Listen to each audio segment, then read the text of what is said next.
देखा क्योंकि मैं कमजोर था, उन्होंने मेरी कमजोरी का मजाक उड़ाया। मैं खुद से बहुत शर्मिंदा था। तुम ताकतवर हो। बेइंतहा ताकत रखने वाला हर हालात से निपट सकता है। कमजोर इंसान डरने और बेसहारा खड़े रहने के अलावा कभी भी एक ताकतवर इंसान के खिलाफ कुछ नहीं कर सकता। कमजोरों का हमेशा मजाक उड़ाया जाता है।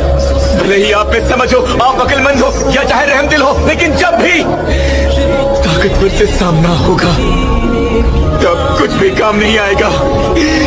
रहमदिली मुझे नहीं बचाएगी, इसलिए मैं ताकतवर बनूंगा और इसलिए मैं यहाँ तक आया हूँ।